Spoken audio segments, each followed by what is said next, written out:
If I'm down and I'm not doing well, if I see someone else succeed, that's already a bonus added to my day. If you're like just worrying about yourself, especially when you're down, then that's when you get left behind. They're the types to always tell me the truth, no matter even if it hurts my feelings. You don't love the product, you love the process.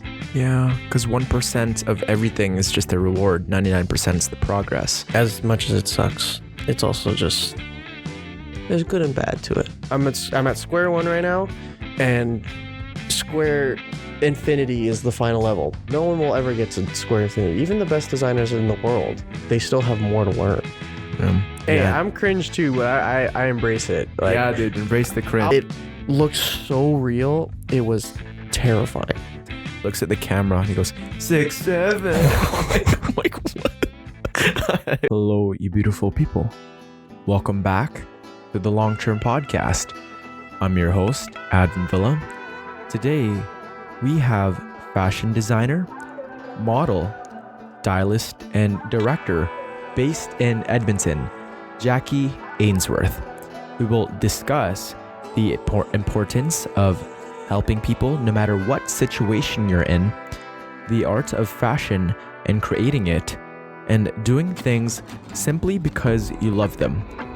Jackie is a very compassionate person, and he lives under this beautiful doctrine of rising with others and positivity and doing things for others and being inspired by the people that you are friends with, and you guys build each other up, in which we really dive into, and a topic that we keep coming back to. I'm extremely thankful for the conversation that we have today. I think Jackie will go far.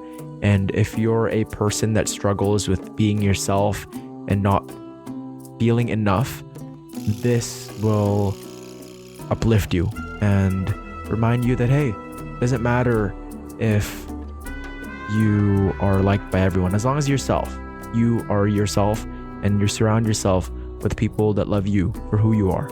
And at the end of the day, that's what matters. But yes, everybody, welcome. Enjoy. All right. Welcome to the Long-Term Podcast. What's up? Jackie Ainsworth, everyone. Yeah, that is me. Thank you for having me here. So how has helping others, even when life isn't easy for you, shaped who you are as a person and creator? Repeat that again, sorry? How has helping others, even when life isn't easy for you, shaped who you are as a person and creator? Times aren't always going to be good. You know, you're definitely going to have your ups and downs. I noticed, like, you think about a pie chart, or like a not a pie chart. What am I saying? Pie chart, like a graph. It usually goes like in a wave. I noticed that's for my life specifically. It's different for everyone. Everyone has their own life, but it'll go up, it'll go down, it'll go up.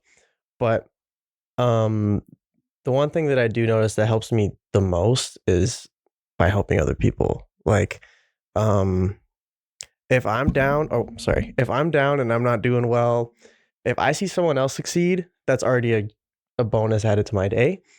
So as long as I can do that, and as long as I can see someone else be happy, and I know that I was a part of that, and I know I was a part of that success, then that's already a step in the right direction. Not that I do it for myself. It helps me, but I genuinely just I love to see people succeed, especially when they're my friends. Supporting my friends is the number one thing that I try and focus on, because we all have goals. Like, we all have dreams. We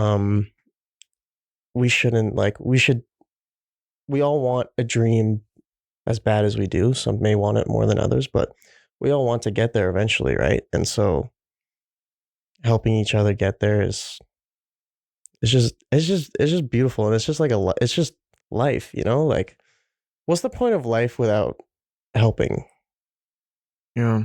Or supporting, or... I mean, you could get to the top and you could push other people down, and you could go about it with negativity, and you could talk behind other people's backs, Or you could go about it when you uplift others and you're actually happy for them when they succeed and when they tackle those obstacles, those problems, and you're with them.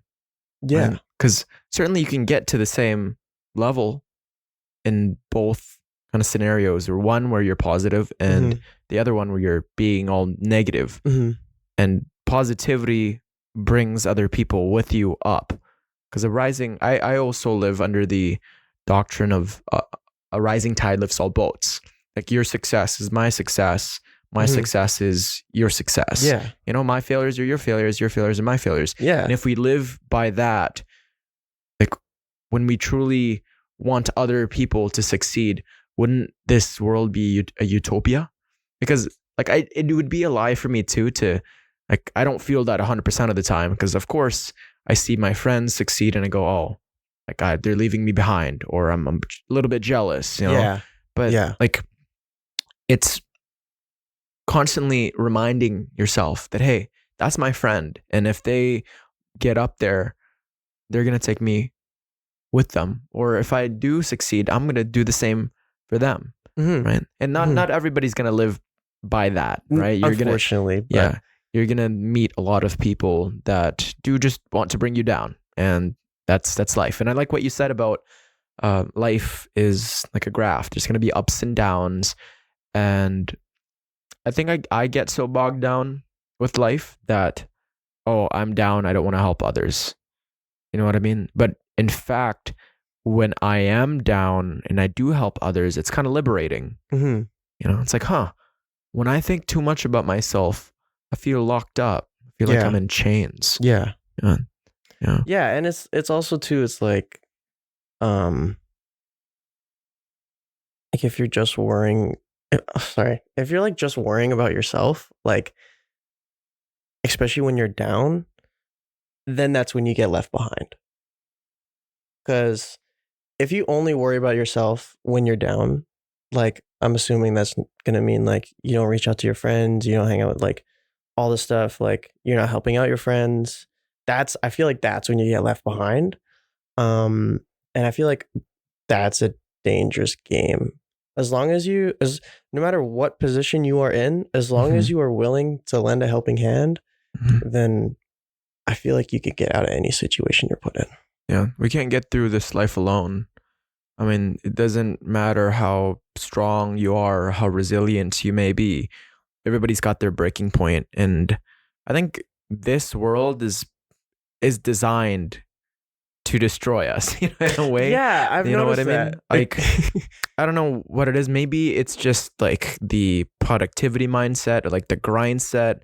But there's all these talks of like, yeah, you have to work hard, grind, and we're uplifted when we work all those hours. Yeah. Or when we study very hard. Yeah. Right? We're not uplifted for just like meditating and chilling, you know? Wow, man, you good job for being so at peace. It's usually like, wow, dude, like that grit, like there's veins coming out of your neck out of that run or that workout, or you stayed up till 3 a.m. Like we praise that, like as a society, which is making us sick.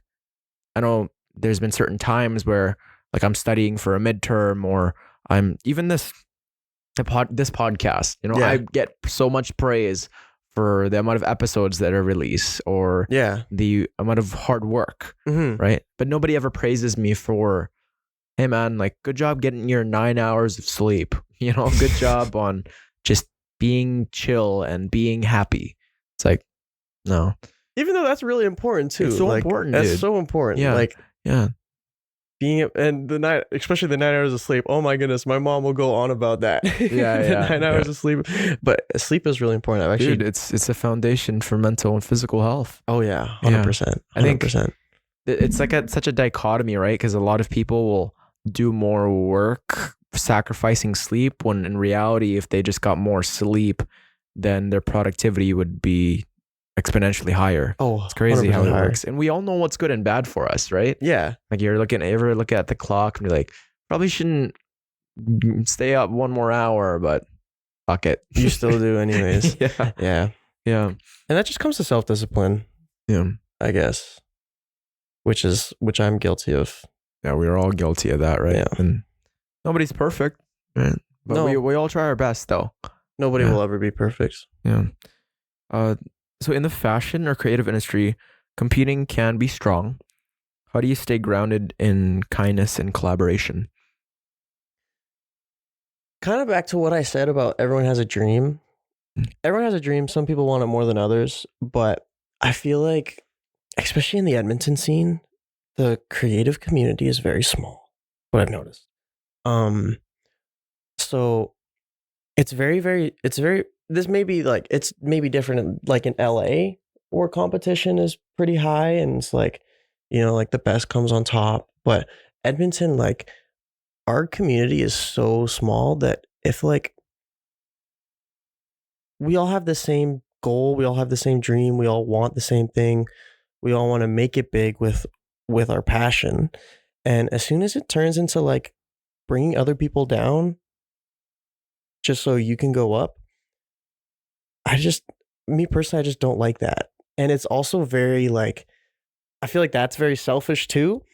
I feel like that's very selfish too, because just to see yourself go up and then see everyone else be down below because you pulled them down just so you could make it up to the top.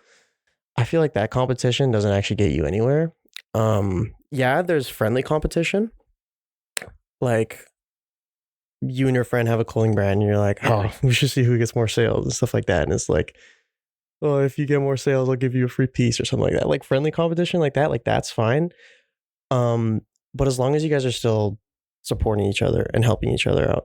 I hate it. There's been a couple people, especially in Edmonton, they start doing well. And when they were low, they supported everyone else. They supported their friends. And then when they got pretty high, they kind of stopped supporting everyone else, which I've seen that. I've seen a couple examples of that, and it's really saddening to see because it's like, wow, we really helped you get there. Are you gonna help us now? So it's like, and if they don't, then that's fine too. It just makes me want to work harder towards my goal. But it does kind of suck to see. Yeah, I always live by don't bite the hand that fed you. And of course, maybe your friends aren't feeding you, but like you guys are helping each other. Right? Don't forget your roots. Mm-hmm. Because if you do lose everything, then who's actually there for you?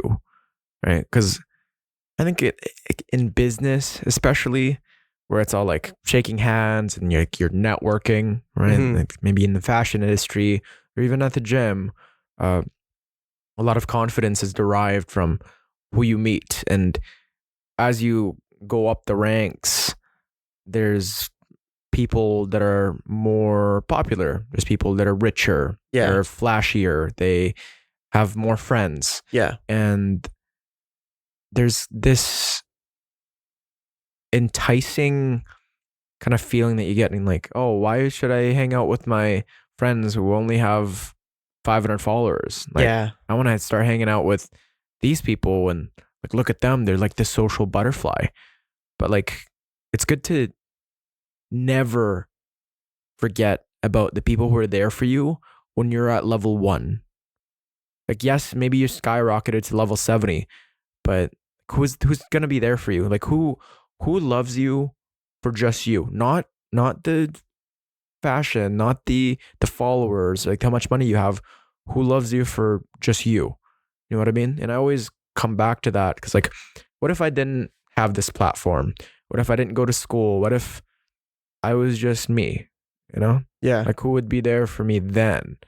Like a lot of people wouldn't be there for me when I'm at my lowest. You know what I mean? That's why, like, yes, I really believe in a lot of people and like I will always be there for people, but it's not like I can rely on every single one of them to be there for me at my worst. You know what I mean? That's why it's so important to hold on to the relationships that you have when you're here, so that when you're up top, they're still there for you and you're still there for them. Like don't let the fame, the money get to your head. Yeah. Because I find like, oh, like this guy's got his degree now. Oh, his master's, PhD, or oh wow, this business is making Yeah. $100,000 per year or Yeah. per month. It's like, yeah, dude, but who was sharing your story? Like, who was like when you were doubting yourself? Like, who was there for you when you needed someone to talk to? Oh yeah. Yeah. Oh yeah, 100%. And like, mind you, like some people can have just money and fame, but they have no one else. Yeah, you hear They're about these stories of billionaires that have no one. It's like, who's there at the top with you in the mountain? yeah, No. exactly. And it's like if you cut off your relationships you had at level 1, you don't have anyone else with you when you Yeah. get to the top. So it's just, I don't know. I feel like that's even more sad. I feel like that's more Yeah. sad to be at level 100 with no one than to be at level 1 but with Yeah. people you can actually rely on and trust.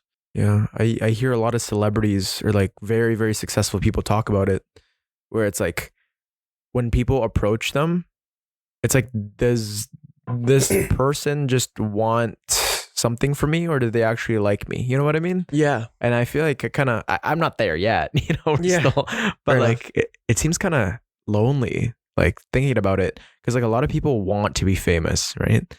People want to be super successful, but then how would you know people are genuine if you've got like everything, and like do they actually just want to be with you, to be your friend, or do they want money? Like do they want to get their business promoted, To mooch off of you to and mooch stuff off like you? it. Yeah.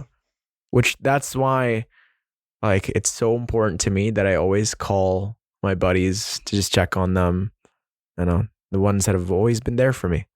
Oh yeah. Just like here and there, just be consistent with it. That's the most important too. And I have my friends, like I have my friends that don't do any like creative stuff or anything like that, but I've been friends with them since like preschool. Like That's long term, bro. preschool, like kindergarten, like elementary, and like that's still like one of my best friends. Like I'm not going to leave them just because like I'm doing something different or like I get like a tiny bit of fame or a tiny bit of money. Like that's still my friend since day 1. So if you ever consider about leaving them, that's disappointing. Yeah. It really is disappointing. Unless they're actually taking energy away from you and putting you down. But if they're like, they're healthy, or it's like if it's a healthy relationship, Oh yeah. then why switch up on them? And they're You know? supporting you too. Like Yeah. they may not do what you do, but they support you. Yeah, dude. I always like whenever I post something on my story, like a little shout out, or like they say, "Oh, I've seen your stuff," and like I listened to that one clip. It's so rewarding. It makes me feel so loved. You know? It's like, what? You took the time to actually like share it and like it, and you listen to it, and you actually watch the video from start to finish. Yeah. Like what? Yeah. You know, like that means the world to me. Yeah. Yeah. No, I get that too. Like I'll be, and someone will be like, "Hey, I see your videos. I'll see your get ready with me's, or I see your photos and your modeling and stuff like that." And it's just I'm like, wow, like it does feel rewarding. It's like you took the time to look at what I do, and it's nice. Yeah. It's nice. Yeah. I always want to give back to those people too. Like if people stop me, just on campus or even in Sherwood Park, they're like, "Hey, I recognize you," and I'm like, "Oh my goodness, really?" And then tell me, and then I try to take the time to get to know them, right? Like, what's your name, and like, what do you do? Like, it's just, and then a lot of them have kind of the same dreams as me, all right? Or they take inspiration, or like then we, a lot of the time we don't even talk about the creations, you know. It's sometimes we're just talking about our days, like, Really? and I was watching the show, you know, or like, oh, Thanksgiving, right, or Halloween coming up. It's a like I find people just want to connect, you know. At the end of the day, like we all just like want to be recognized, and we all just want to be ourselves. Mm-hmm. Yeah. No, Mhm. I'm definitely the same way. Like if someone recognizes me from my videos, I will take the time out of my day. I don't care what I'm doing to ask what their name is, what they're doing, like, and I'll thank them for like watching my stuff, and then we'll have a conversation, and then it's just, but yeah, no, I feel like that connection is very important. Yeah, it goes a long way, man. Oh yeah, and they appreciate it too. Like, Mm-hmm. like oh my goodness. I would hate to go up to like some dude and be like, hey, I see your videos. And they just go, thanks. Yeah. And then they just walk away. Yeah, that's it. Like, then I probably wouldn't want to watch this stuff then I'd just be like, anyways. Oh, this guy isn't who I thought he was. Yeah. Like, it's just, I remember, what's that called? Watching this like Twitch streamer, and I left like a like a comment when I was like, this is in middle school. I left like a little, like I just corrected him on his like, this is like League of Legends. I corrected him. Oh, you need to do this better. And I was a big fan. And then he just said something mean to me. He said like, what do you know anything about this video game? You're probably bronze or something. And then I'm like, wow, I've been watching this guy for months. And he just said that to me. I'm never watching him again. And like same way if you see somebody in person, right? And they just like don't really acknowledge you, or even worse if they're mean. Yeah, and they think like some people just put themselves higher than other people because they're proud of what they do. And no, that's never. I always remind myself that I'm just human. Yeah, this doesn't. No amount of fame, no amount of prestige makes me better than the next person, because in another life, or if I just didn't choose this route, if I didn't have this parents, I'd be homeless right now, or I'd maybe have a drug addiction, or maybe I'd have a mental health issue. Yeah. And it's like, I see another person and I'm like, I can't judge them too quickly, because in another universe, I am that person. Yeah. I don't know. I know it could get like all woo, but no, that's the way I think. Trust me, I'm the same way. Like I'm the same way as you. Like I definitely try not to judge by rumors either. Yeah. Obviously, like if it's like confirmed, like they murdered someone, obviously I'm not gonna. That guy's gonna kill me. I'm gonna stay away from that guy. Be like, yeah, no, Ted Bundy. I haven't met him in person myself, so I can't really make any assumptions. Jeffrey Dahmer. Just allegations. It's just allegations. No. But it's like, yeah, I know what you mean. What you mean. It's like if I hear from a friend, or it's like, depends on the situation. If it's like a trusted friend, but if it's just like a friend and like, oh, I heard this person did this, I usually just try and take it, go through one ear and out the other.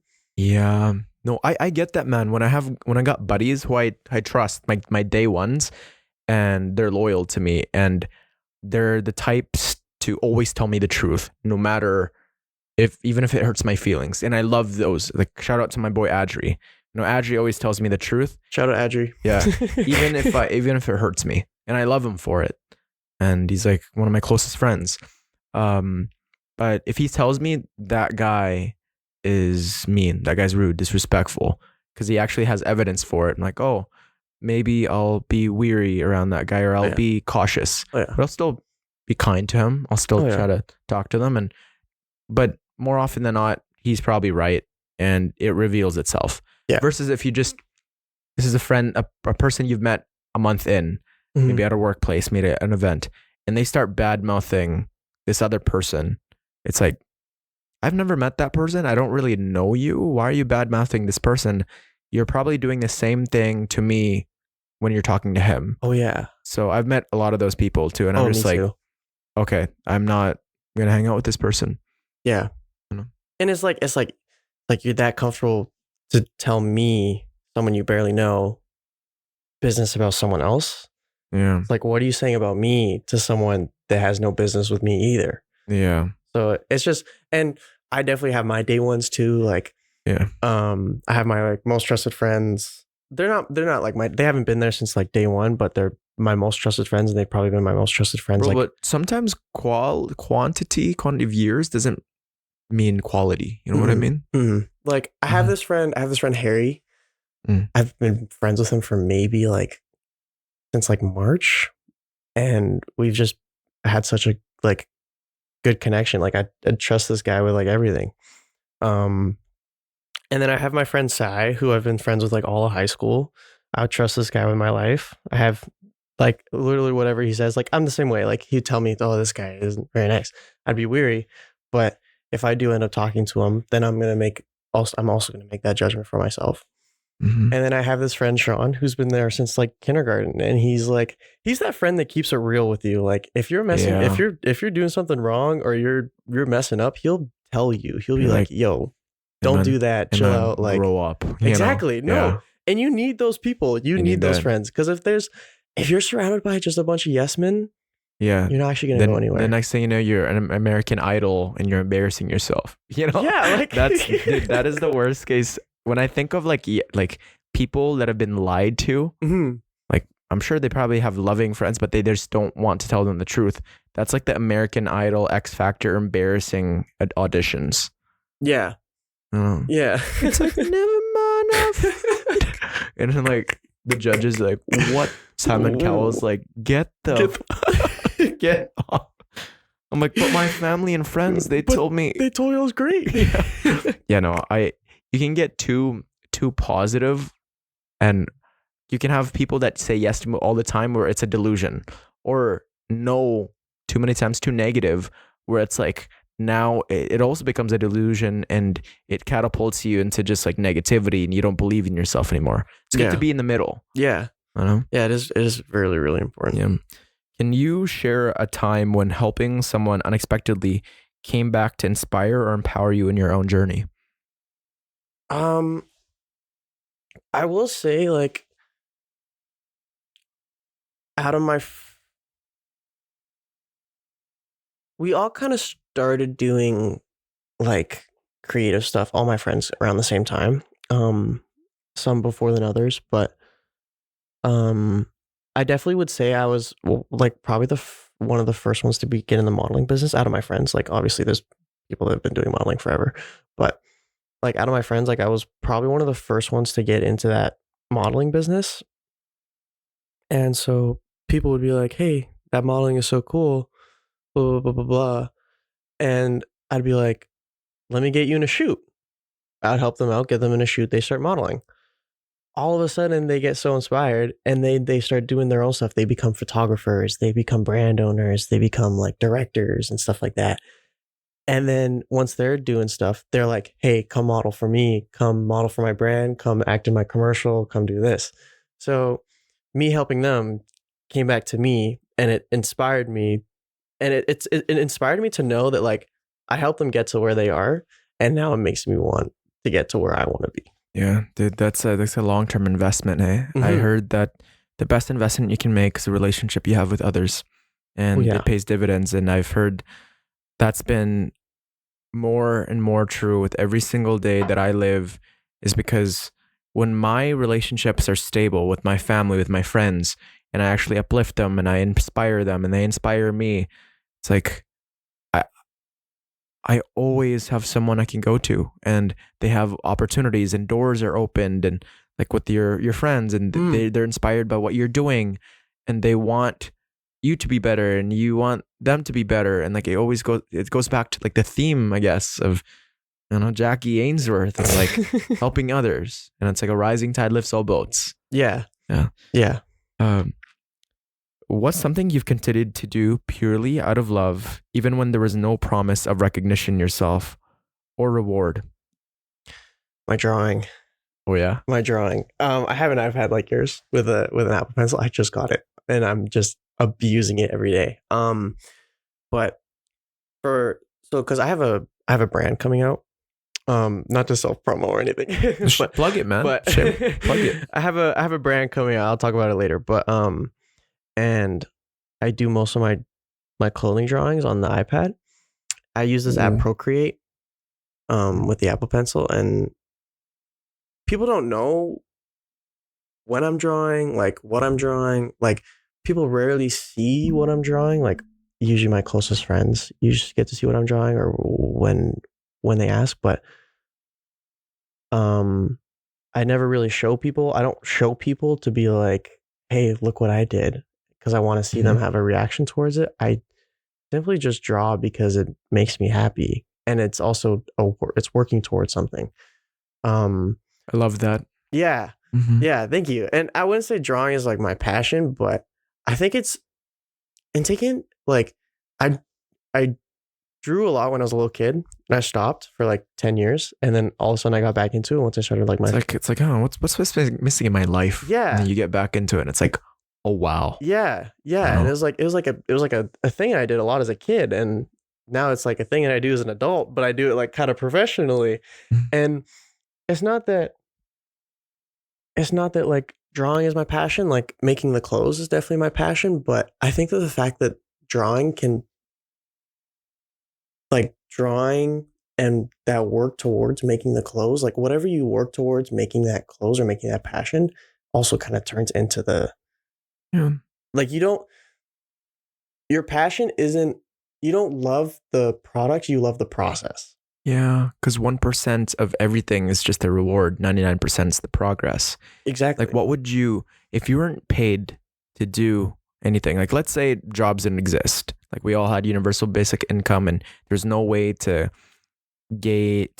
up your monetary status. Like, we're all like, you can't give money and you can't receive money. You get given like $500 and that's it every single day, and everybody gets the same thing.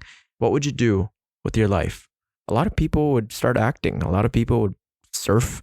A lot of people would, just start doodling, create shows Yeah. for entertainment. Yeah. It's like, or maybe people would just create a business, like a service. It's like, what would you do when no one's watching, when there's no payoff? And usually those people that choose that route, they're the ones to succeed because it's not work for them. No. I heard of this one guy, and he was part of this music school, and he, as a discipline, he always practiced guitar like 8 hours per day, like discipline. He practiced, and he was always having trouble competing with his friend in his same class. And one day, after like years of this, because this guy was always number one in like his music school, and he asked his friend, buddy, how long do you practice? Like how do you do it? It's like, what do you mean? He's like, oh, I just practice. Like this guy doesn't put discipline into it. Yeah. He just does it for fun. Like that's why he's so good. Mhm. Like look at John Daly, like the golfer. Yeah. Like versus like Tiger Woods. Yeah. Tiger Woods is like grit his teeth and practice it, and gotta put in all these hours. John Daly, like he just drinks, plays golf. Like he doesn't really track the time. Does it because he loves it. Yeah. Yeah. Which is something that I've been wanting to kind of travel to, which is just, I don't need to time myself for all this stuff. Like I just do this because I enjoy it. Yeah. Yeah. And it's like, you don't keep track of the hours that you're doing it. It's like I'll start drawing, and then all of a sudden 3 hours passes by. I don't even notice. Yeah. It's like the flow state. Yeah. It's like, I'm not going to keep track of that. I'm not going to be like, oh, I was drawing for 3 hours the other day. Yeah. Like, look at me. I'm so productive. You know? It's like, no, you just get better over time. You don't know how much hours you've put in it. And it's not like I'm timing myself to do it for 3 hours. Yeah. I did it for 3 hours, and I was like, oh, I gotta do something else now. Yeah. It's like I gotta go to work, or I gotta clean, or I gotta do something else. Because in this society though, we're always like looking for that objective, looking for that productivity metric. Yeah. Like everything's like timed now, and like, oh, what could I have done with that time? I could have just been making money. It's like, yeah, you could, but is money really everything though? I mean, you hear it time and time again that like money is not the answer. Like there's like, I think there's like a threshold where it's like after you meet all the basic necessities, any money after that doesn't make you any happier. No. I definitely say though, money can contribute to happiness, but not all the way. True. Yeah. Not all the way. How do you reconnect with that sense of passion and play when the creative process starts feeling like work? I like to remember why I started. Oh wait, I asked the wrong question. Keep that in the video. Reconnect. Oh wow. Okay, so I switched up the no, let's go with that. How do you reconnect with that sense of passion and play when the creative process starts feeling like work? Yeah, I definitely remember why I started. And I will admit, like, there's definitely times where I've been unmotivated. And motivated. But I feel like that's with everything. Even with my drawing and my clothes and stuff like that. Like someday I'll be like, I don't really feel like drawing today. Or like someday I'll be like, oh, I don't really feel like putting on a fit today. Like I kind of just want to, and you're going to have those days, which is completely normal, And I guess I feel like it's when you have those days where you just don't feel like doing anything, but you still force yourself to do it. That's when it starts to feel like work. And then it goes into like a pattern where you just start to feel like you're forcing yourself to do it every day. I try to speak in like the mic. Oh, yeah. Sorry. It's all good. My bad. Do you want me to repeat what I said? No. I can like, fix that. Okay. Yeah. Yeah, and it's once you repeat that pattern where you're starting to force yourself, that's when it starts to feel like work. And I notice if I ever get into that pattern, I like to take a break. If I'm never gonna force myself to do anything. I'm never gonna force myself to put a fit on or draw or direct or model if I don't want to. This is in the process side of things though. Because what if you don't want to go to work? Like an actual job? Yeah. That's different. Like this is in the lens of like your creative process. Because when you say you don't want to do things that you don't want to do, like I don't want to hit the gym, and sometimes I don't want to podcast. You know what I mean? You still do it anyways. You know what I mean? There's like certain events you don't want to go to. Like, what do you mean so when you go about doing the things that you don't want to do, you just don't do it? Depends what. Obviously it's like I guess I should say the modeling and like this like the scheduled stuff, if I don't want to do it, I'm still going to do it. But if it's like something I do on my own time, like the drawing and stuff like that, like if I don't feel like doing it that day, I'm not going to do it. Because I don't want to get in that pattern. But I notice if I do ever get in that pattern, I take a break and I remember why I started. Oh, yeah. Remember like why I love it so much. And I notice it's like I said, like I drawed a lot as a little kid. I took a little break and then I got back into it. I was like, whoa, I miss this so much, but I never realized. Kind of the same thing, but it's like I'll draw for a week straight. I don't feel like doing it for a day, and then I'll be back at 100% the next day that I draw. It's sort of like that. And then I know even I notice it's like the day that I don't feel like drawing, I'd still be like, kind of wish I was drawing right now. So it's like it's kind of off and on balance. I don't even know if what I'm saying is making sense right now, but no, it's like trying it's feeling based. Yeah, I'm trying.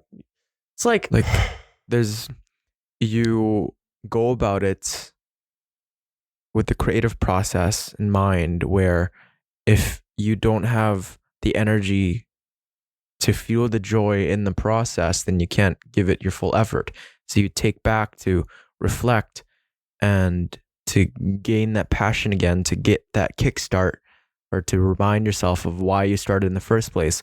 And usually that becomes, it's the antidote to the friction that you feel.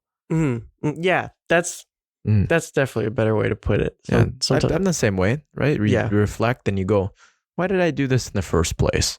Because like when you're in it and it's like, you get some doubt and you have some guilt because like, I should be working, or maybe I should be doing something that is more useful. Because there's this opportunity cost with everything, where if you don't go to school, then you go to work, right? If you go to work, you can't go to school. If you have that piece of pizza, then you can't have that muffin, or you can have both. And maybe there's a sacrifice with your weight. Or if you go to this one event, you can't go to this other event. And here, when I'm podcasting, when I'm going about with my creative outlet, like, what else could I be doing with my time? Yeah. And taking that time to step back, and even if it's just for a day or like an hour, to just reflect, like, oh, this is exactly what I want to do. And when you do reflect like that, you get to appreciate the things that you love doing, and you reinforce the why, which is very, very important. Mhm. He who has a why to live for can bear almost any how. So, Wow. It's cool you know all these quotes. It's like really impressive. oh, bro, I memorize a lot of quotes. That's good. No, that's I good. just read a ton. Yeah, Yeah. I wish I could read. I've only read one book ever. Really? Willingly. Willingly. Which one was that? How to Become a Millionaire. Oh, really? Yeah. Become a Millionaire. Who's it by? Oh my goodness, I forget the author. It was like a while ago. It wasn't like step by step how to become a millionaire, but it was like Was it How to Get Rich by like the mindset thing? Like it wasn't yeah, it was yeah. the mindset, or it was like the mindset of a millionaire or something like that. The mindset of yeah, I think it was what's that called?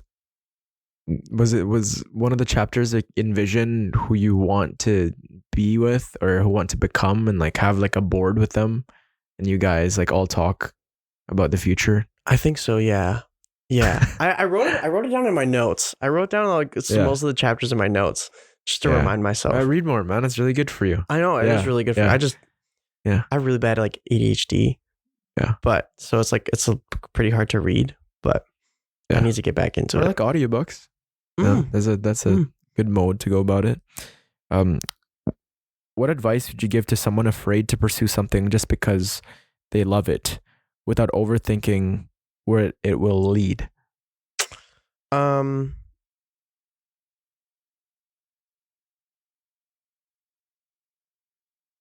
This is gonna sound like oh, it's like corny, but like people are so stuck up on like the 9 to 5, or people are so like go to school, get a decent paying job, you know, retire by 60 or 70, or you know, save up for a house, do this, do this, do this. And it's like, if you don't want to live like that, why? Why are you gonna live like that? Some people they want to be a model, or they want to be a director, they want to be an actor, they want to do anything in that creative business.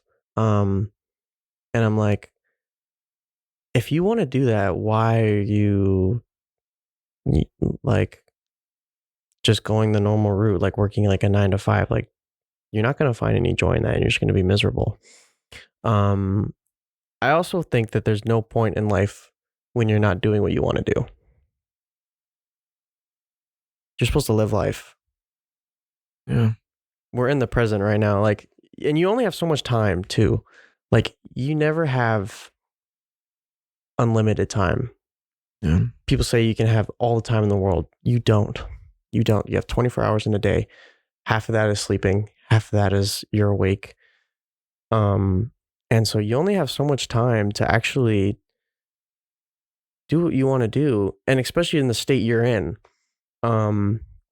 You could be like 40 and in like a financial crisis, and you can't do what you want to do. And if you didn't do that as a kid, then you never did anything. You just got old. Yeah, exactly. It's like, where did it all go? It's like a lot of people always get this midlife crisis, right? Or I think I've even heard of a quarter life crisis that A quarter life crisis. yeah, a lot of like our generation, like we experience it apparently, where you're there and you've kind of just been following the stepping stones, Mhm. and then you pause for a sec, you actually reflect, then you go, I hate this. Yeah. And next thing you know, you're 3 years into a degree, or you're in your job and you actually really wanted to go to school, but you just didn't because you kept making excuses. It's like, then what? You know, but it's never too late. I'm always a believer of it's never too late, but it will be harder to change though. Oh yeah. As you progress. It's like in our 20s, right? We're still healthy, and arguably this is like the peak. Yeah. And then if you go about it and you don't do the honest reflections, then you will never find out who you are. Like, isn't the point of life just trying to find out what you stand for, what you believe in, and what makes you you. Yeah, I know for sure. And definitely there's sad to say, but there's some people out there that want to just go to school, get a 9 to 5, decent paying job, live the normal life. And it's like, but the different thing about that is like it's what you want to do, right? Mhm. So then at that point it's acceptable. Well, if you want to do a 9 to 5, if it feeds your family, if it makes you happy, if let's say that corporate job, sitting in that office, if you love it, like then keep doing it. Do it, yeah. Yeah, but if every fiber of your being is screaming no, no, and you're waking up every day in dread and you don't feel uplifted, and let's say you are doing everything you can on the health side of things too, but like you're still miserable at your job, then maybe it's time to change it up, right? Yeah. Because you can't. Like, I always keep hearing of like people in their 40s, 50s tell me you're going to be working for the rest of your life. So, make the best out of school. And even in high school, a lot of the teachers always told me that I need to, cherish these moments. Yeah. And I just I didn't really take it seriously because I was like, yeah, I'm just skipping that class anyways. Or it doesn't matter. We'll just hang out, play video games with my friends. And I was never like truly in the moment in high school where I got to see my friends every day and there was like barely any work and like everything was easy. I don't know. You may get this after, like the later stages and because then you're still 18. Yeah, I right? literally just graduated high school. But so yeah, dude, it's every year responsibilities build up and they're like, I always look back and go, wow, I had it easy, but every year more and more responsibilities build up.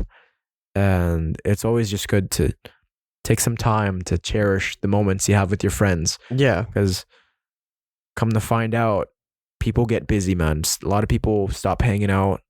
A lot of people find different interests. Many go to overseas. Many, just are going to go to masters in Europe. And some just travel all the way the world. And it's like, they used to be my best friend. And now we barely talk. And it's not because of animosity. It was just because, they followed their route. You followed and, yours. And followed mine. And I can love from afar. And when we do catch up one of these days, it'll be a lot to catch up on. So, Yeah. Which is also a beautiful thing too. Mhm. As much as it sucks, it's also just there's good and bad to it.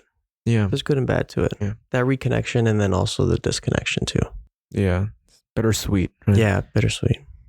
When you're designing or styling, what emotions or messages do you aim to communicate through your work? Just be you. Really, just be you. Styling, especially styling. You can have a plain white shirt or a plain black hoodie, but if you wear it a certain way, or it's like your swag, I guess, like you walk the certain way in this hoodie, you talk the certain way in this hoodie. That's what you make the clothes. The clothes don't make you. Mm-hmm. You wear the clothes. The clothes aren't wearing you. So it's like how you can add personality to your clothes is kind of the message that I want to put. And I noticed that with modeling. I think a lot of the reason why I get so much modeling modeling opportunities. This is gonna sound like cocky in a way, but like the reason why I get the fame got to his head.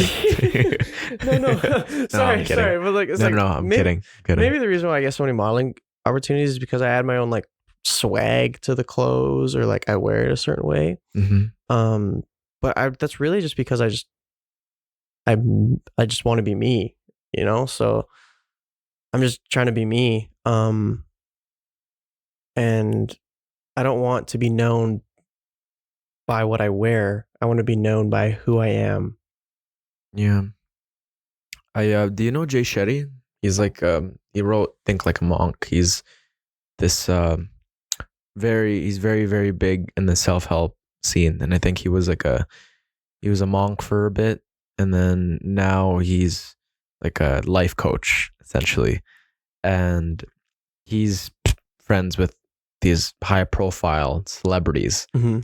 and he's walking around with this celebrity that for every one time that Jay Shetty's like popular, he's super popular. Like everybody in like the mental health side of things, like self development, knows this guy, Mm-hmm. and he gets recognized 1 out of like 10 people, but like his celebrity friend gets recognized like 8 out of 10 people because he's Yeah. probably like a movie star or something Yeah. like that. And they're walking around, and he's all these pictures want a picture of him, and Jay Shetty gets like that one odd person, right? And this famous friend tells him, you know, Jay, you're lucky because people actually, when they want to take a picture with you, they take a picture for you. But when people take a picture with me, there's a character. They're not taking a picture because of me. It's because I'm a character in their Yeah. heads, like a movie. Yeah. You know what I mean? And that really, when you say, yeah, like you just want to be me, right? That we just want to be recognized for ourselves. That Mhm. brought to mind just, yeah, we all just want to be ourselves around other people, right? And like when you fake a person in your head, if you're not who people think you are, and that this like cognitive dissonance, it's like they actually like me for me.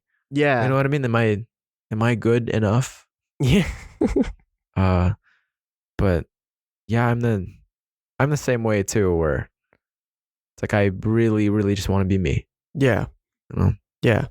And I think for like designing clothes too, the message that for styling, it's definitely the you make the clothes don't make you. And for the designing part, I definitely think the message I try to spread is I'm making clothes that I want to make, and I'm not making clothes that other people want me to make.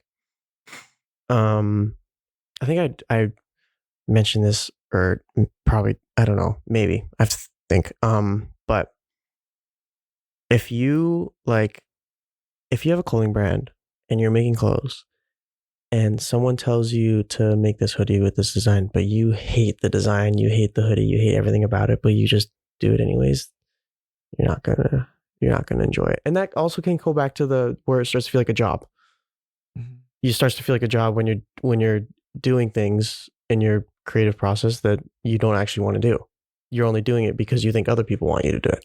The truth. That's always the what matters. When you just agree to people because you want to be liked, you're outsourcing your self-worth to them. Mm-hmm. Meaning if they like you for who you like, they like you, that version of you, then you feel good. But if they don't like you, then you feel bad. And what's even worse is if they do like you, it's a person that you are not you. Mm-hmm. And when you just go and agree with them with that clothing brand, it's like, what the?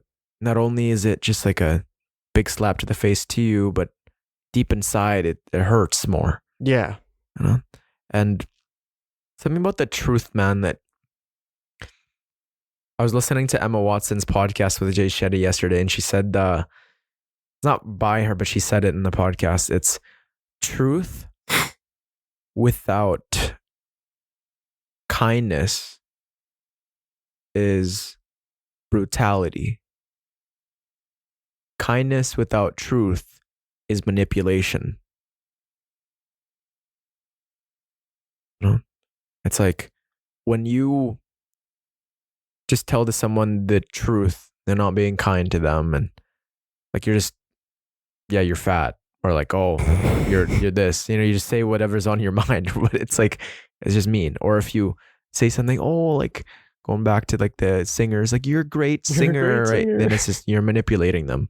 Yeah. So I think whether it be business, whether it be like a clothing brand, it always just goes back to the truth, right? Oh yeah. Because when you detach away from that, it gets really messy. It can get really messy. And it's like, because you're doing it for yourself, right? It's like you're not doing it for other people. You're doing it because you simply just wanted to. So as soon as you start doing it for other people, you're not actually doing what you want to do.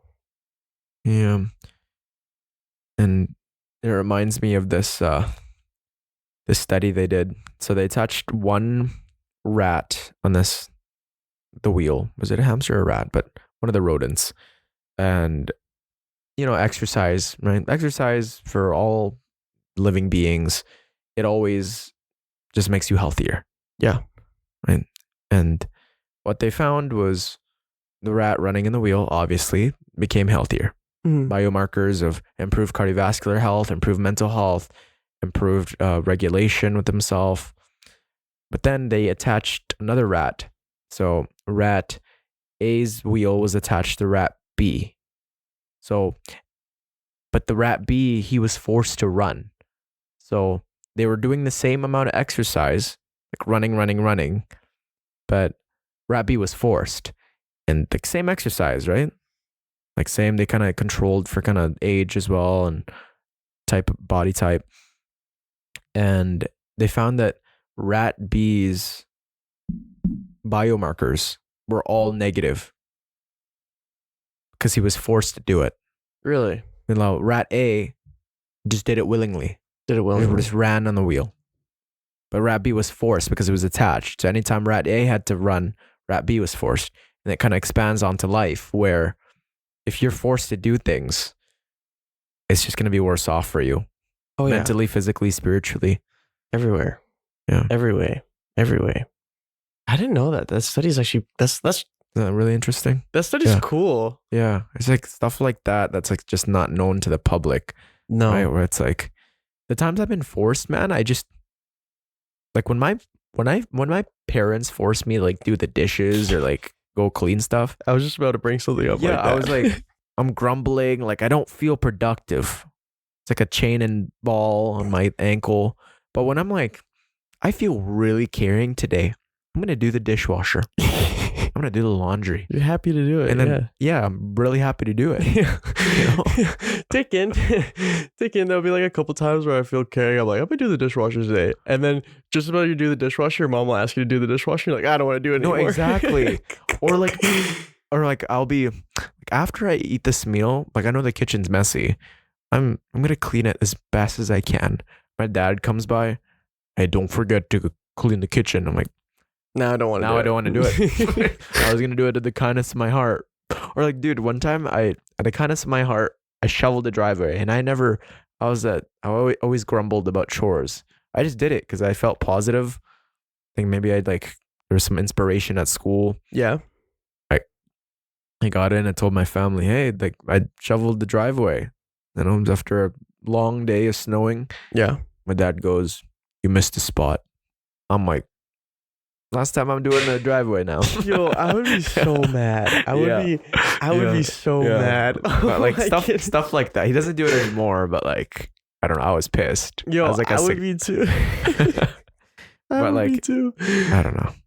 Or it's like I do the dishwasher, and mom's like, you didn't do it good enough. I'm it's like, really? You could have started off with something nice, Be like, oh, thanks, but try and do this next time. Yeah. Oh yeah, great job on this. Great job.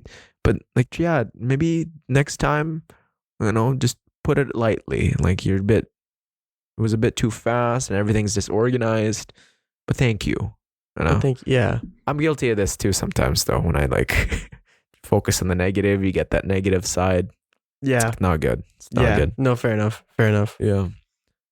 I don't know. The negative can get you early. The negative I noticed the negative can get to you a lot. Because it's heavy, man. Like it's powerful. Yeah, I know. And it's like the truth, the thing you talked about with the truth without kindness is brutality. It is negative, but sometimes you need to hear it. Yeah, dude. Sometimes you need to hear it. Like Sean, my friend Sean, since I've known since kindergarten. I have this friend Michaela, who I've known since for like 7 years. I was about to say 6, 7, but I was like, let me 6, 7. 6, No, 7. no, but genuinely, no, like, unironically, we've known each other for like 6 to 7 years. Oh, I'm gonna clip this. So I'm gonna like, clip this. But like Michaela and Sean, like, they keep it real with you, even if it's something you don't want to hear. But as much as it sucks, it's Kind of helps you. it's important. Yeah. It's important, and I always make sure to give it back. Like, obviously, it depends. Like, obviously, I'm not gonna go up to them and be like, they're not fat. Obviously, I'm not gonna go up to them and be like, you're fat. It's like, yeah. there's different than that. You can be like, hey, I'm kind of worried for you. I think you need to lose a little weight. There's that. Yeah, but like your health. You know, Yeah. it's something that's concerning me. I don't want you to get a heart attack. yeah, I'm worried for your health. But it's like, oh, if they thought I was being disrespectful to them, or it was like they thought, I'm trying to think of an example. Like, maybe your girlfriend doesn't love you or something like that. It's like, but you just don't see it, right? Or it's like maybe you just try not to see it, and they're like, hey, I don't think your girlfriend Yeah. actually likes you, or I don't think you're. I can see the way she looks at you. She looks at you like you're a burnt piece of toast, you know, Yeah. after 5 days. Like, it's like she looks at you like you're a little cockroach, you know. Like, how do you not see that? No, but like Teresa just loves me so much, you know. It's just You don't know her like I do. she's just having a bad day. You don't know her like I do. Buddy, she cheated on you 4 times already. She cheated on you 4 times already. Come on. Yeah. No, but like we were on a break and all these excuses. No, you need that, man. You need. This is Yeah. hypothetical, obviously. Yeah. Like, nothing like that ever happened, but Yeah, dude. Sometimes you need the truth, bro. Yeah, no, and I appreciate them a lot. And Harry and like my other close friends, like Harry and Sai, they do that too. But I noticed that Sean and Michaela do it the most. Just to give them a quick little shout out. So if they're ever watching this Shout out video, to Sean and Michaela. and Sai and Harry, of course, And sign Harry. and Sai and Harry. Nice. No, there's a lot of people in my life that I appreciate so much. I think you know Shemi. Yeah. I know Shemi. You did a podcast with him, I think. I did. He's the whole reason that I got into this creative scene. Really? Yeah, it was like I wanted to do this. It's like I wanted to do this like on my own, and then because he has a brand. Yeah, I love that guy, man. Yeah, he's a heavy hitter. He is a heavy hitter. He has that brand, and so he hit me up like, "Hey, come model." Ever since I modeled for his brand, because it's like pretty well known within like the local community. Yeah. And Calgary too. Ever since then, I've been like, everything else is just. Yeah. It's like it's just started with modeling, and now I'm doing fashion designing for labels and artists and stuff like that. And then I'm now doing directing for commercials, and like he has helped me out so much, and I owe so much to that guy. He's also one of my close friends, which I've met through the creative stuff, but like I genuinely owe that guy so much. So Dude, I love that guy, shout man. out Shemi. Shout out Shemi. Shout out Shemi. Ajibola. That guy's a beauty, man. I saw that guy last night. Yeah, I always see his stuff, and I really admire his work ethic and just persona and his ability to just connect with people. Oh yeah, because he's a deep thinker too, which I love. He's really deep. He's really deep. He like me and him, like we did a Jake Paul commercial. Like that's an insane. Yeah, that's an insane like. What's the word? That's an insane step. Yeah, I should say. Yeah. How do you balance creativity with practicality when bringing your fashion ideas to life? I think right now with the resources that I have, everything that I make is kind of practical. Like there's your runway pieces where it's like I saw one or I had this idea where it was like because runway pieces is like definitely what I want to do eventually. To have a runway, that'd be so cool. Like a catwalk type deal? Kind of like the Fashion Week, the New York Fashion Week, Paris Fashion Week type of stuff, like for like Chanel or Balenciaga or like like that type of stuff. Yeah, like high profile type. Yeah, like that'd be something that I think would be really cool to do. Which is another thing that I'm wanting to branch off to, but right now I don't have the resources. So, but with the resources that I do have, basically everything everything that you can make is practical. I'm kind of confused. Like, you mean practical as in like it's cold out, you want to put on a nice warm hoodie. Yeah. Is that what you mean? Yeah. Okay. Yeah, like you see some people, in during winter, and like for fashion's sake, they still suffer for it. They're wearing like a fishnet or something like that. And I'm like, what? Like, it's -30 outside, like, baby. Yikes! But yeah, like Chanel, babe. Like, I know you look great, but great. you're gonna get sick. But like, I already see your legs are turning blue. Like, thank you. Okay. Yeah, it's like I saw this one design where it was a chain. It was like a clothes made into a chain, and it was like a bunch of people connected to each other. It's like, that's so cool. But like, when are you ever gonna wear that? It's like a one time. That's just for the runway. Like, I'm sorry, but I'm not gonna get like 10 of my friends, and we're just gonna go out all connected to each other in one line. Like that's so cool, and I would love to do that, and I am going to do that one day. But I think right now, with the resources that I have, I'm really just focusing on just like mainly the simple stuff. The one I usually focus on, like the stitching, the designs, and the fit, instead of the actual construction of clothes. And the like thinking out of the box. Like, I can think out of the box, like, oh, I can make something absolutely crazy if I really wanted to, but I also got to think about where I'm starting. Like, no one's going to wear that, or no, that's not going to be. It's not going to be, and it's going to be too hard too. It's like, I don't have unlimited money. Yeah, like, that takes a lot of money to actually get there, and I also don't know how to do it. Like, I have so much more to learn. Like, and I will never learn everything. I will never know everything. It'll. I'm at square one right now, and square infinity is the final level. No one will ever get to square infinity. Even the best designers in the world, they still have more to learn. Like, every day there's always something. Like, I could change that with that, or I could add that color, or maybe that seemed a bit too loud. Maybe I could dial back a little bit. Yeah. And you just evolve every single day. And I think for people to think that they know it all, it's a bit pompous, right? It's like, how do you know everything? Because even there's seniors out there who have dedicated decades to a craft and still learn every day. Yeah. Like, buddy, you just started a year ago. You don't, just like, humble yourself. I know. But yeah, so I think like the clothes that I make right now are mainly just practical. It would mainly just the resources that I have. Kind of the summary. What part of the creative process, from concept to runaway or shoot, feels the most you? To concept, runway, and shoot, I definitely think for like a photo shoot, it would be like how I wear my clothes. Make sure I show my personality in my photos.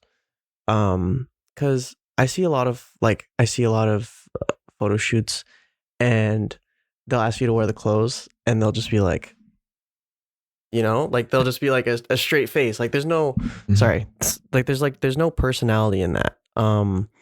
But me, like, I like to add like facial expressions. Like, I'm a very I think I'm a very happy guy. I think I'm a very like facial expression guy, a very posy guy. So it's like, when I do one of those photo shoots, like, I want to make sure to add that to my, like, I want to do like a funny face or like a cool pose, or like just make sure I'm adding me into my shoots, not to my shoots. Make sure I'm adding my personality into those pictures is definitely, it literally screams you. And I guess it could be the same for runways. Like, I've never done a runway. I really want to. I'm trying to ask people to get me in a runway. Like, hey, if you're doing a runway, let me know. It'll happen. I hope so. But I think for like runways, it's like if I can, obviously, like, there's certain runways where they're very strict, but like a walk. Like I want to do like a cool walk that I would do, or like that screams me, or like that makes me look different from the rest. Like everyone else will have their own walk, and then I'll have mine, and be like, oh, there's Jackie. There's Jackie in all fours. On his hands and knees again. Or There's like Jackie doing the worm down the runway. On his hands, doing the crab walk. Because he just wants to be him. He just wants to. Maybe I want to be an animal one day. This guy's an animal. That's funny. But yeah, it's the same with runways. And what was the other one? Like taking what's that called? Shoot, it was the shoot runway, and it was the runway or shoot. Yep, creative process. It was just concept to runway or shoot. Oh yeah, I feel it's the most you. Oh, okay, yeah. Then yeah. Make sure I'm just adding my own little personality into things. If I have that free will. If I don't, I'll do it. And usually I notice it's just because they want your look or something like that. So yeah, fair enough. Which I'm fine. I'm totally fine with doing that. Mm-hmm. Like if some guy wants me to just stand still, or some runway just wants me to just walk in a straight line, I'll happily do it. Because I don't know, I enjoy it. But if I have that free will to do, to add my own personality, I'm going to. Yeah, dude. It always the concepts of just being you and authenticity and rising with others is very, very nice to hear, for a lot of people, they don't think that way. But if everybody thought the way that you did, certainly this world would be much, much better. You think so? Yeah, you seem like you got a really good heart, man. Yeah, I think you'll go far. Stop it. Yeah, no. Stop. No, but it's great, man. We need more kindness in this world, more positivity. And it's like, to an extent, right? You don't want to just be positive all the time, because there's room for negativity. Like you need to sometimes be skeptical of other people, and you need to question your own actions. And this world isn't sunshine and rainbows, unfortunately. Exactly. If only it were like that. But then what'd be the point? The struggles make who you are. Exactly. Struggle alone is enough to fill a man's heart. Exactly. Yeah. I wouldn't be where I am without my struggles. Yeah. No one would be. But honestly, it's like when things go bad, it doesn't bother me, because I know it's like once you get back, you're gonna bounce back way better. And when you're in it, it's like the worst thing in the world. But then that's what you thought a year ago when you're going through that dilemma, or like even 5 years ago, right? As a little kid, when you didn't get what you wanted. Mm-hmm. But even then, I think of like the worst times this year. I'm like, this is it. I'm never recovering. I recovered. I woke up one day like, oh, I never thought of that girl anymore. Or I got over that test. Mm-hmm. Or like that fear of that little spot on my face, Mm-hmm.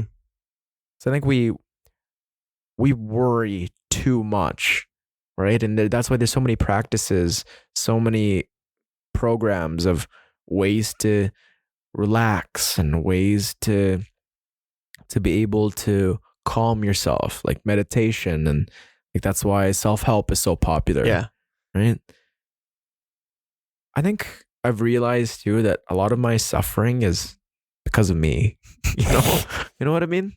Yeah, I know exactly what you mean. We suffer more in imagination than in reality. It's a great way to put it, actually. Like yeah, sure, you didn't get that job, get another new job. What we end up doing is, what does this say about my character? Yeah. I'm a failure. I have no friends. I'm not loved. No, bro, you just didn't get that job, okay? Or like, she said no. Oh, that must mean I'm ugly. That must mean, I'm a genetic failure. Like Darwin was right. Genetic failure? Where did that come from? Like Darwin, natural selection. This is it. I should have I should have been aborted. People will do shit like that. In our heads, bro. Like, you don't know what's going on in people's heads. That's very true. You don't. Because like sometimes I've said shit to myself where it's like, why did I say that to myself? Self-talk's so important. Yeah. Yeah. I used to play basketball, and Yeah. I used to be the same way. Like, I would play basketball and I'd do something stupid. I'd be like, oh, why'd I do that? Yeah, why did I do that? It's like LeBron's never gonna recognize me now. NBA, all my dreams. Oh, LeBron. Shout out LeBron. Shout out LeBron. We're watching LeBron. Fucking LeBron. What do you think of him like not getting off? Or is he retiring soon? Because like a lot of people were like mad that he's not getting off, right? Like, give the youngsters a chance, LeBron. To be honest, I think if you can still do it, why not? Because he's still like, he's what, 43, and he's still one of the best players in the league. Kind of like, inspiring, eh? If you can still do it, why not? Like, yeah, because a lot of people are like, you're too old. Give the youngsters a chance. Yeah, it's like Let him no. be. He's not breaking any laws. And the thing is, like, I assume the NBA is really fun to be in. Yeah, he's probably just having a good time. He's probably having a great time. So, like, let the dude have his fun. Like, and he's playing with his son too. Like, really? Yeah. Right. Let the man have his fun. Like, yeah. I don't know. There's nothing wrong There's nothing wrong about doing what you want to do. Yeah, he's just being him. He's just being LeBron, guys. Yeah, LeBron, full of yeah. sunshine and rainbows. Exactly. But yeah, bro.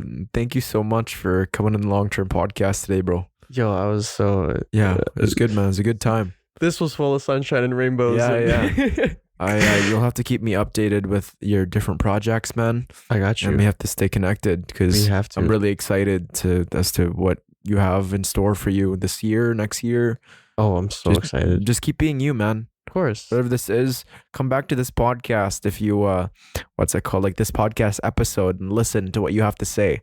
Yeah. Like I will be watching this it's back. actually crazy. Like a lot of people that come on this show, they're like, I'm never listening to this episode because they just find their voice like too much. Really? Yeah, I get that a lot. I'm like, oh, are you gonna be listening? They're like, no, fuck no. I'm like, dude, just listen. You'll shock yourself. You got a lot of wisdom stored in you. Yeah, I notice a lot of people have wisdom stored in them that they don't even know Yeah, about. it's like sometimes my mom will just tell me. Like one time I said that everyone's my friend and I love everyone. Like, I'm like, did I say that? No way, I'm not cringe. I'm not cringe, mom. But like, oh, it just goes down to my values, right? Guess I'm just cringe. But Hey, yeah. I'm cringe too, but I embrace it. Like, Yeah, dude, embrace the cringe. I'll make a corny joke on purpose just because it's corny. Or if it's like when it's hot outside and you're like, oh wow, man, it's really chilly today. Like what? It's like, why would he say that? It's like, but it's so cringe that it's funny. Yeah, you know, that's true. It's like, yeah, no, don't worry. No, I do the exact same. Like I'll be corny on purpose. It's like not, it's so overused that you say it anyways. yo, like right? I'll be using phrases like awesome sauce, bro. It's like, bro, swag. yeah, Dude, I don't know why I find 6'7" so funny still. I don't know why either. Every time somebody does it, I'm like, I burst out laughing. Yeah. I went to the teachers' protest back on Thursday, and I asked one of the teachers, he's a music teacher, any last words to his students. He looks at the camera and he goes, 6'7". I'm like, what? I burst out laughing. I'm like, wow, that packed a lot of weight. He looked like he was holding that in forever. Yeah. I don't know why. I think it's the fact that it makes no sense is what makes it funny. I don't even. Who came up with this? 'Cause at least, It came from a song. It came from a song, and there was this basketball player. He was like, because he said it was like the song went. It was like lyrics, right? Yeah. And then all of a sudden, he just screams 6'7". Even you're laughing now.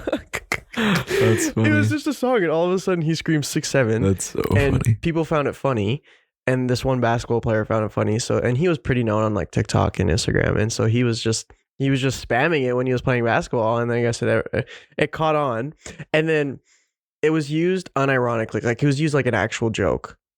for like because people actually thought it was like funny, but then over time it became unfunny that now people use it as an unfunny joke to be funny. Wow. Crazy how we evolve, right? As memes. Like, Why do I know about this lore, the 6'7" That's good. lore? Now I know. I'm thankful. Because I know, okay, in when I was in middle school, like memes never came to life. Like you just show people. But now it's like it's real life. It's like everyday interactions, and like teachers know about it, and like professors know about it, Yo, and my like dad parents knew about it. Yeah, no, my family, they know about it. I was just chilling at dinner, and me and my sister were joking about 6'7". All of a sudden, my dad goes 6'7". Oh my god, Dad, get out of And here! I'm like, Dad, where did you know that from? And I was genuinely scared. That's how you know, man. We're getting more and more connected. Oh yeah. And you know, That's when funny. you said real, it made me think about AI. Yeah, Have you seen how scary that's getting? it's scary, dude. They're real. Like I can still tell, but I can tell so many people in the comments get fooled.